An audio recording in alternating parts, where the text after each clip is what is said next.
The sky above the mining colony was painted in shades of red and gray. Dust clouds floated endlessly, carried by dry winds that scratched the surface of the barren world. From orbit, the planet looked empty, but Aaron knew the truth. Beneath the ground, deep in the mines, people were trapped. They had been taken by raiders who made their living from stealing ships, capturing workers, and forcing them to dig for precious metals. Aaron sat in the transport ship as it descended toward the ground. The hum of the engines vibrated through the seats, and the sound of metal plates creaked as the ship adjusted its landing. He looked around at the small team gathered with him. Each wore heavy armor, the kind meant for both combat and rescue. Aaron's armor was lighter. He was not a soldier. His task was to guide, calm, and assist the freed captives once the soldiers secured the tunnels. The ship landed with a low thud, shaking dust into the air. The ramp lowered, and Aaron followed the others out into the open. The dry air pressed against his face as he stepped onto the surface. Ahead of him, the entrance to the mine was guarded by crude barriers, nothing more than sharp metal plates stuck into the ground. The soldiers moved quickly, breaking them apart and creating a path inside. The mines were dark and filled with the stench of sweat, oil, and damp stone. Aaron carried a light, holding it high to see the narrow path. The walls seemed to close in as the team moved deeper.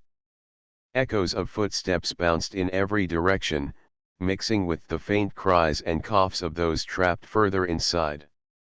The sound grew louder as they advanced. Finally, they reached a wide chamber. Dozens of captives were huddled together, their faces pale and thin. Many looked up with fear, unsure if the newcomers were friends or foes. The soldiers quickly spread out, assuring the captives they were safe. Some of the captives wept in relief, while others stared silently, too weak to respond. Aaron stepped forward, scanning the group. He moved carefully, not wanting to frighten them. His job was simple: help them walk, carry the weak, and keep them calm. As he offered water and spoke soft words, his eyes fell on one figure sitting alone near the far wall. It was a girl, small and quiet, with silver-gray skin and large eyes that reflected the faint light. Her clothes were torn, and her arms were wrapped tightly around her knees. While others moved toward freedom, she did not rise. She kept her head low, trembling at every sound. Aaron walked closer, crouching so his posture would not seem threatening. "You are safe now," he said gently. His voice echoed lightly in the cavern. The girl did not respond. She pressed her back harder against the stone wall as if hoping to disappear into it. For a moment, Aaron hesitated. He knew some species feared contact. But he also knew fear could trap a person as strongly as chains. Slowly, he extended his hand, not to pull her, but to show he meant no harm. Still, she remained frozen. A small tremor shook the tunnel as machinery above rumbled, and the sound made her flinch violently. She tried to stand but stumbled, falling forward onto the ground. Without thinking, Aaron reached out.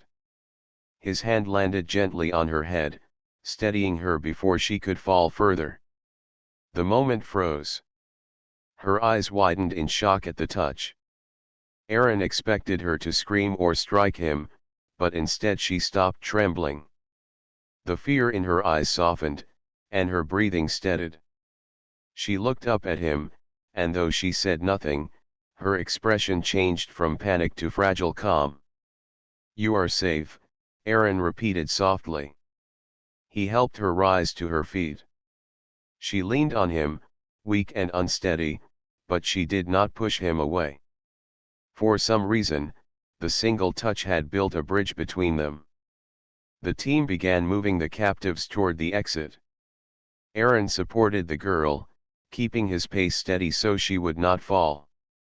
Whenever another rescuer tried to guide her, she drew back sharply, a low growl slipping from her throat. Aaron was surprised, but he noticed something important: she only reacted this way with others. With him, she remained quiet and close. As they neared the mine's entrance, the dust-filled light of the outside world grew brighter. The freed captives shielded their eyes, unused to the sky after so long underground. Aaron helped the girl step carefully over loose stones and broken metal until they finally emerged into the open air. The transport ship waited with its ramp lowered. Soldiers and medics guided the captives on board, giving them blankets, water, and food. Aaron led the girl up the ramp, staying close so she would not panic. She glanced around nervously at the strangers, but whenever her gaze returned to him, she seemed calmer. Inside, the ship's cabin filled with the soft hum of systems powering up. Seats lined the walls, and medics moved between the rows to tend to wounds. Aaron guided the girl to a seat and offered her water again. She accepted it this time, holding the cup tightly with both hands. As the ship prepared to lift off, Aaron noticed something unusual.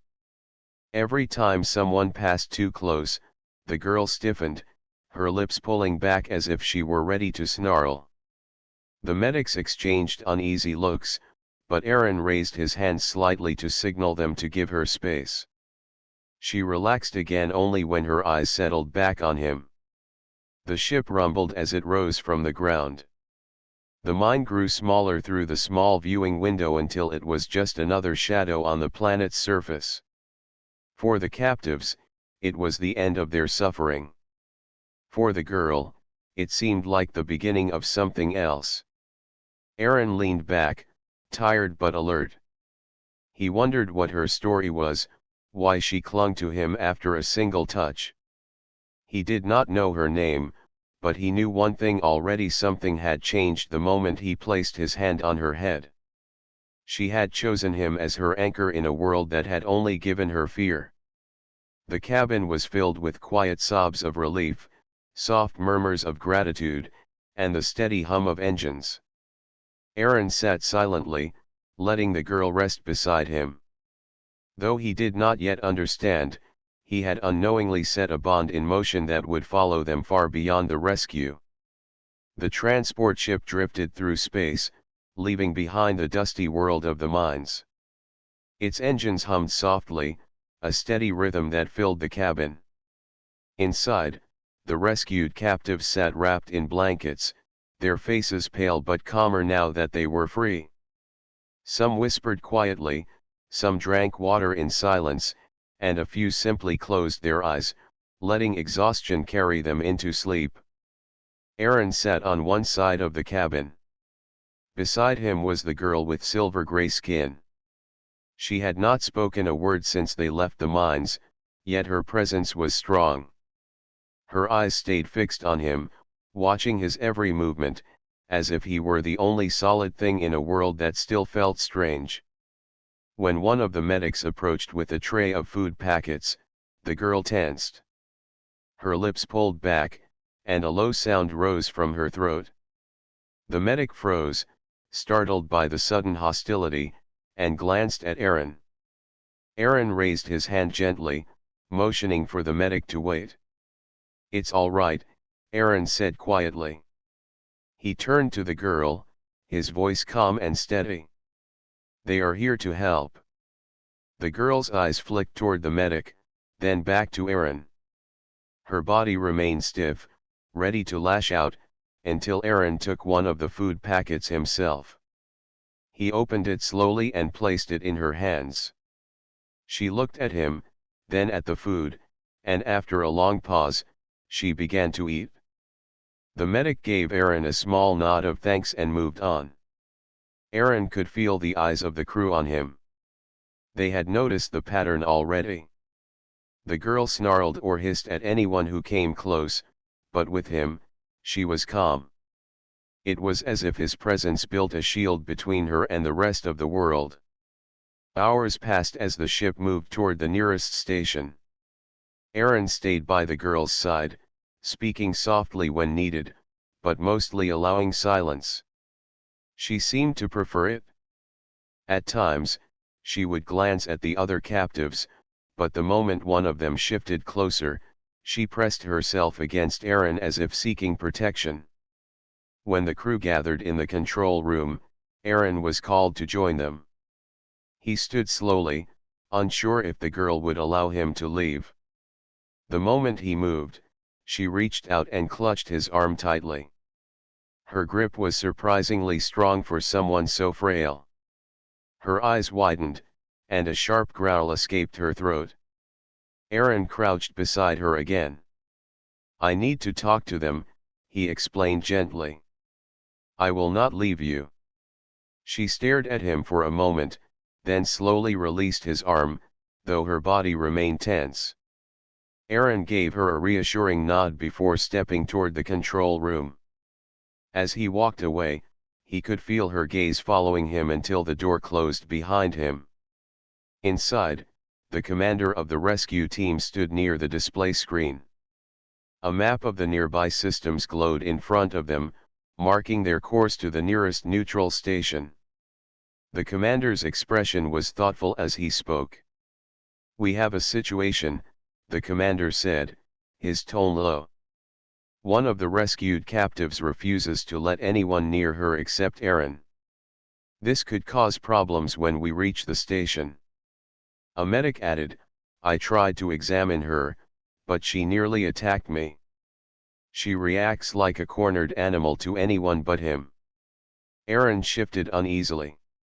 "She is frightened. Maybe she only trusts me because I was the first to reach her." The commander crossed his arms. "Do you know what species she is?" Aaron shook his head. "No. She has not spoken." "She might be from the Reneri," the commander said slowly. "Their culture is private, very protective of personal contact. To touch their head is considered a deep bond. If that is true, Aaron, then your action in the mine may have created something permanent." The room grew quiet. Aaron remembered the moment clearly, her stumbling, his hand on her head to steady her. He had not thought of it as anything more than helping. But now he understood why she reacted so strongly to others. The commander leaned closer. "Until we know more, you will be responsible for her. Keep her calm. When we arrive at the station, the officials will want her examined, but if she resists, it could escalate quickly." Aaron nodded. "I will stay with her." When he returned to the cabin, the girl immediately straightened. Her eyes locked onto him, relief visible in her expression. Aaron sat back down beside her, and she leaned slightly toward him, as if anchoring herself once again. The journey continued for another day. During that time, Aaron learned small things about her. She was cautious with food, always inspecting it before eating. She never closed her eyes for long, always waking at the slightest sound. But whenever Aaron spoke softly, telling her about the ship or pointing to the stars outside the small window, she would relax just enough to listen. At one point, Aaron tried to ask her name. He pointed to himself and said, "Aaron." Then he pointed gently toward her, tilting his head in question. She stared at him silently. Her lips moved slightly, but no sound came. It was as if she wanted to speak but could not bring herself to do it. Aaron did not press her. He simply nodded, letting her know he understood. On the second day, the ship neared the neutral station. From the window, its vast structure came into view, a floating city of steel and light, orbiting calmly in the darkness. To the freed captives, it represented safety, medical care, and a new beginning. But for the girl, it sparked new fear. The moment the station grew larger in the window, her body stiffened. She pressed close to Aaron, her eyes darting nervously to the doors, the crew, the medics. She could sense change coming, and she did not trust it. When the ship docked, the ramp lowered, and officials waited outside. They wore clean uniforms and carried scanners for medical checks. The other captives followed the medics slowly, stepping into the bright lights of the station. Erin stood to guide the girl, but the moment an official stepped toward her, she let out a sharp snarl that made the man freeze in his tracks. Her hands curled into fists, and her chest rose with quick, shallow breaths. The official looked at Erin with wide eyes. "She will not let me near," the official said uneasily. Erin placed his hand gently on her shoulder. "It is all right," he said softly. "I am here." Her breathing slowed, though her eyes remained wary. Erin guided her forward step by step, keeping himself between her and the officials. She allowed it, trusting him alone. The commander sighed as he watched. "This will not be simple," he muttered under his breath. Inside the station, the girl's tension only grew. The crowds, the lights, the constant voices, all of it overwhelmed her. She snarled at anyone who moved too close, forcing the crew to keep their distance. Only Erin's steady presence kept her from breaking down completely. That night, when the captives were given quarters to rest, Erin found himself placed in the same room as the girl. It was not standard procedure, but the commander had ordered it after seeing her reaction. As Erin sat on the edge of the bed, the girl curled up in the corner, her eyes fixed on him. He realized then that whatever bond had been formed in the mines was deeper than he first thought. She had chosen him as her protector, her anchor, maybe even her world. He looked at her and spoke softly. "I do not know your story, but I promise I will not leave you." She did not answer, but her eyes softened. For the first time, she lowered her head, closed her eyes, and allowed herself to rest. Erin knew then that the bond between them was not a passing moment. It was something that would shape both of their paths in the days to come. The station was alive with sound. Voices of travelers echoed through wide halls, footsteps clattered against metal floors, and distant machines hummed with steady rhythm. To most, it was a place of safety and opportunity, but to the girl with silver-gray skin, it was a storm of confusion and fear. She stayed close to Erin as they walked. Her sharp eyes scanned every shadow, every passing figure. Whenever someone came too near, she tensed, her lips pulling back in warning. Officials and medics kept their distance, muttering among themselves. Erin felt the weight of her fear pressing against him. His commander's words still echoed in his mind. If the bond was real, then only he could guide her through this. He had not asked for this role, yet he could not walk away. The girl needed him. They entered the medical wing, a clean place filled with white light and soft beeping from machines. The officials stood ready with scanners and tools, waiting to examine the rescued captives. One of them, a tall man with calm eyes, stepped forward. "We must check her," the man said firmly. "All captives are to be examined. She may be injured, malnourished, or carry hidden harm. Please step aside so we can do our work." Erin looked at the girl. The moment the man drew closer, she crouched slightly, baring her teeth in a silent snarl. Her body trembled, not with weakness but with raw instinct to protect herself. Erin placed his hand gently on her shoulder. "She will not allow it," Erin said. His voice was calm, but his stance was steady. "She trusts only me. If you force her, it will end badly." The official frowned. "This is not a matter of choice. We cannot risk her health, nor the safety of the station. If she carries illness or unknown dangers, we must know." The commander, standing nearby, raised a hand. Enough. Aaron will stay with her. If she must be examined, he will guide her through it. The official hesitated, then nodded reluctantly. Very well. But if she resists, we will have no choice but to separate her. Aaron's chest tightened at the words.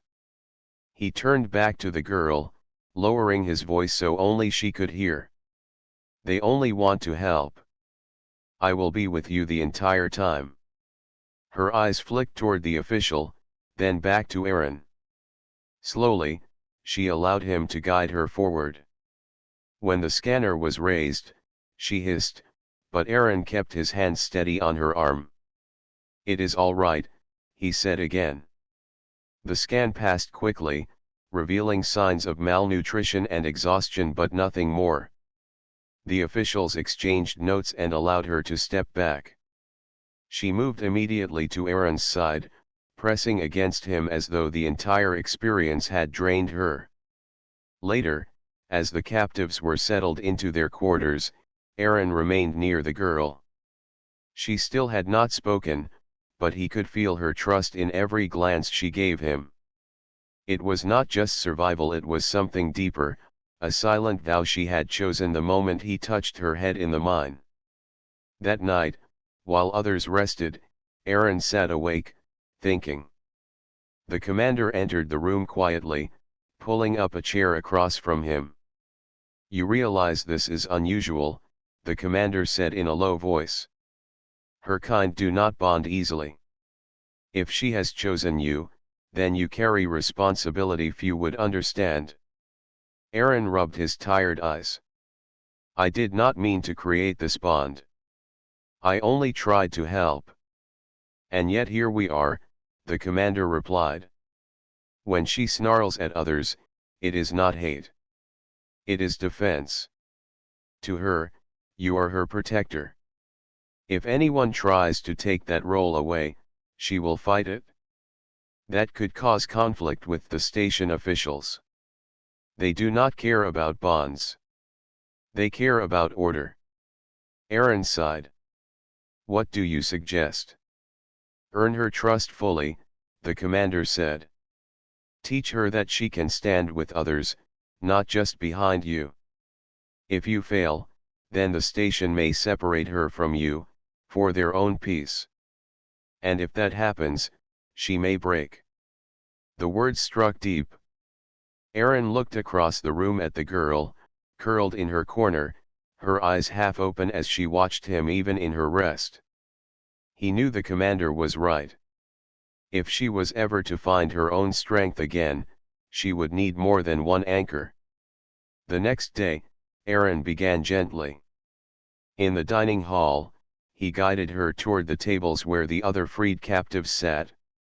She stiffened the moment they noticed her, their curious gazes making her uneasy. She growled under her breath, ready to retreat, but Aaron stayed calm. I am here, he said softly. Sit with me. She obeyed, but her eyes never left the strangers around her. The captives, many still weak and weary, whispered quietly, avoiding sudden moves. They had seen her sharp snarls before. None dared test her temper. Aaron handed her a plate of food, and she accepted it. Slowly, she began to eat while he spoke softly about the stars beyond the station windows. It was simple conversation, but it gave her something else to focus on. Hours passed, and though she never fully relaxed, she did not lash out. It was a small step, but it was progress. But progress did not come without challenge. That evening, an official entered the quarters with a stern look. We have orders, he said. The girl must be moved to the refugee wing. She cannot remain with the soldiers forever. She must learn to integrate. Aaron rose quickly. She is not ready. If you take her now, she will resist. The official frowned. And if she resists, we will restrain her. That is the law. The girl, hearing the exchange, stepped closer to Aaron.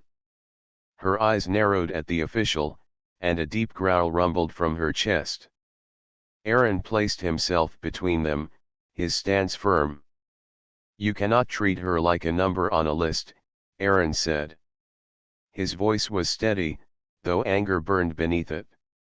"She has been through enough. Forcing her will not heal her. It will break her." The official's jaw tightened. "This is not your choice, human."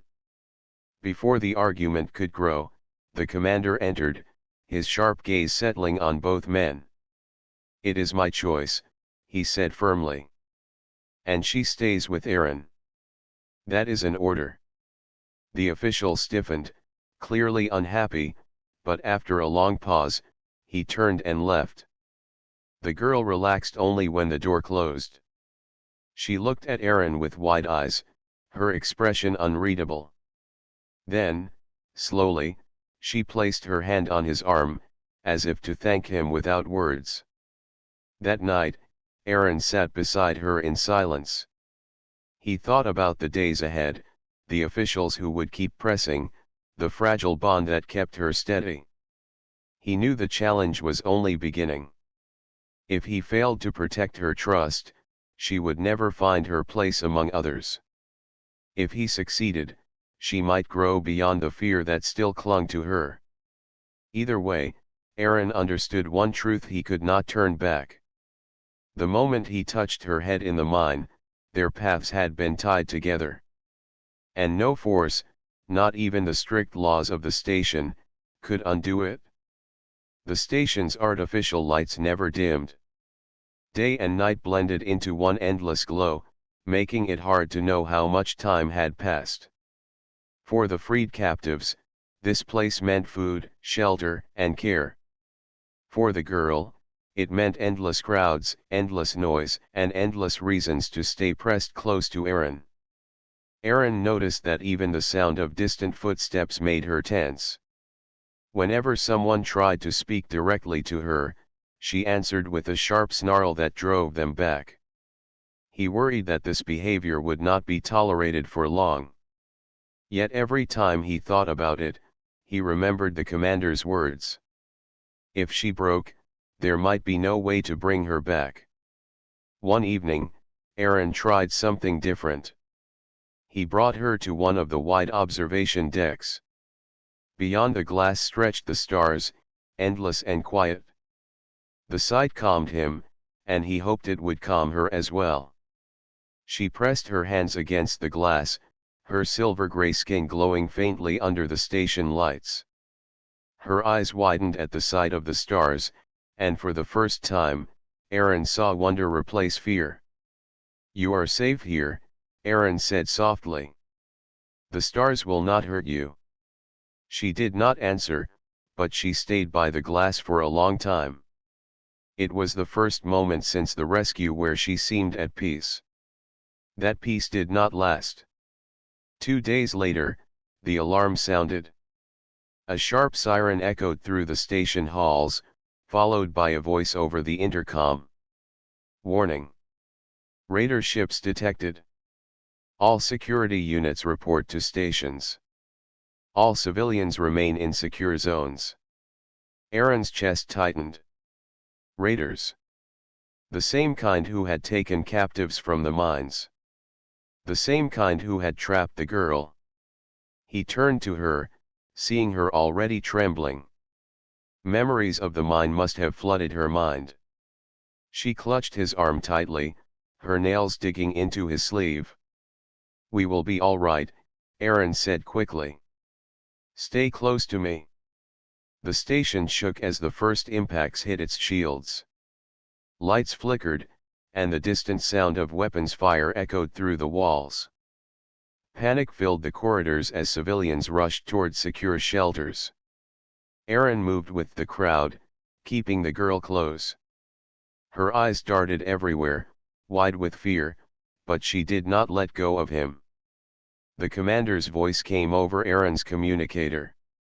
"Aaron, report. Where are you?" "South Corridor, moving towards secure shelter, Aaron replied. Good. Stay there. Do not separate from her. The crowd pressed forward, but before they could reach the shelter, a blast shook the hall. The metal walls cracked, and smoke filled the air. A group of raiders forced their way inside, armed and shouting. Panic turned into chaos as civilians screamed and scattered. Aaron pushed the girl behind him, raising his arms to shield her. The raiders advanced, scanning the crowd for targets. One of them stepped too close, his weapon raised. The girl froze, her body trembling with terror. But when the raider reached for Aaron, something inside her snapped. A sharp, guttural snarl burst from her throat, louder and fiercer than before. She lunged forward, placing herself between Aaron and the raider. Her teeth bared, her eyes burning with fury, she hissed like a cornered predator. The raider stopped, startled by the sudden defiance. Aaron seized the chance. He grabbed a piece of broken metal from the floor and swung it, striking the raider's weapon aside.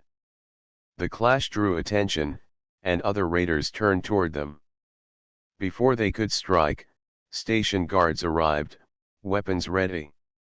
The hallway filled with blasts of energy and shouts of command. Aaron pulled the girl back against the wall, shielding her as the guards fought. She clung to him, but her eyes never left the raiders. Every time one drew too near, she let out another sharp snarl that seemed to drive them back. The fight ended quickly. The raiders were pushed back, retreating through the broken wall. The alarms continued, but the immediate danger was gone. The guards checked the civilians, moving them toward the shelter again. One of the guards looked at Aaron and the girl, shaking his head. She stood in front of you. Fierce for one so small. Aaron glanced at her. She was still trembling, but he could see it clearly now. Beneath her fear was strength. A spark had awakened inside her. She had protected him, just as he had protected her. Inside the shelter, the rescued civilians huddled together, whispering in fear. The girl stayed at Aaron's side, her eyes fixed on the sealed door. Every sound from outside made her flinch, but she did not let go of him. Hours passed as the battle outside raged on. The station shook again and again under heavy fire. But each time, the defenders held strong. Finally, the alarm stopped, replaced by a calm voice on the intercom. Raiders repelled. All civilians remain in secure zones until further notice. Relief spread through the shelter, but exhaustion lingered. Aaron leaned against the wall, his body heavy with fatigue. The girl sat close beside him, her head resting lightly against his shoulder. The commander entered the shelter shortly after. His armor was scorched, his face marked with smoke, but his eyes were sharp as always. He walked straight to Aaron. "I saw what happened," the commander said quietly. "She stood in front of you. She is not only afraid. She is learning." Aaron nodded. "She saved me. She will save herself too, if you guide her," the commander replied. "The bond is not weakness. It is strength. But others may not understand that." The commander's words proved true the next day. Officials called a meeting, demanding that the girl be transferred to the refugee wing immediately. "She is dangerous," one said firmly. "She snarls at everyone, refuses to follow rules, and disrupts order. If she is allowed to remain with him, it will only grow worse." Aaron stood in the center of the room, the girl close behind him. Her eyes glared at the officials, her lips curled back. Aaron raised his voice, steady but strong. "She is not dangerous. She is afraid. She has endured things none of you can imagine. If she snarls, it is not out of hate. It is out of fear. But last night, when raiders attacked, she protected me. She stood in front of me when she could have hidden. That is not danger. That is courage. The room grew quiet. The officials exchanged uneasy looks. The commander stepped forward, his voice cutting through the silence. I saw it too, he said. This girl is not a threat. She is proof that even in the darkest places, strength can be found. Aaron will continue to guide her. That is final. The officials had no choice but to agree. The meeting ended, and Aaron led the girl away. She walked beside him, her head held a little higher than before. Later, as they returned to their quarters, Aaron spoke softly to her. You are stronger than you know. You do not need to snarl forever. One day, you will not only stand beside me. You will stand on your own. She looked at him silently, her eyes thoughtful. Then, for the first time, she gave a small nod. It was not much, but it was enough. That night, as the station lights glowed endlessly, Aaron realized something important. The trial they had faced was not only the raider attack. It was the moment she chose to fight, not for herself, but for him. And that choice had changed everything. The battle at the station left behind smoke, broken walls, and a silence that felt heavier than the loudest noise. The defenders had won, but the damage was everywhere. Alarms were still ringing in some sections, though they grew weaker as the repair teams began their work. Aaron stood in the middle of the docking bay, tired but steady, his uniform torn at the shoulder. Beside him, Rin stood close, her sharp eyes still alert for danger. She had not left his side during the fight, and even now, her body leaned slightly toward him as if ready to shield him again. The crew gathered survivors and counted the losses. Many had fought bravely, and some had fallen. Aaron felt the weight of responsibility, though he had not led the whole defense. He thought about how the attack would affect the refugees who had just begun to taste freedom. Yet when he turned, he saw Rin watching him with calm focus. That simple look reminded him of something important. She had been a victim once, afraid of every shadow, but now she was strong. She had fought not just for herself but for him. That gave him strength to face what came next.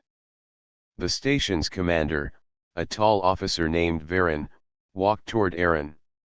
His uniform was marked with dust and burns, but his voice was firm. You fought well. Without your help, the raiders would have taken more lives. But there is something we must decide. The refugees need new homes. Many must be sent back to their own people. The girl with you is one of them. Rin's body tensed when Varen looked at her. She shifted closer to Aaron, her lips pulling back slightly in a silent warning. Aaron placed a gentle hand on her shoulder to calm her. He knew what Varen meant, but he also knew how Rin would react. She is not just a refugee anymore, Aaron said. His voice was quiet but steady. She trusts me. If you try to separate her, it will harm her. You saw how she fought to stay close. She has made her choice. Varen studied them both. His sharp eyes softened for a moment. You may be right. But rules demand that every refugee is registered and returned to their own community. We cannot keep her here forever. Aaron wanted to argue, but he also understood the officer's point. He looked at Rin.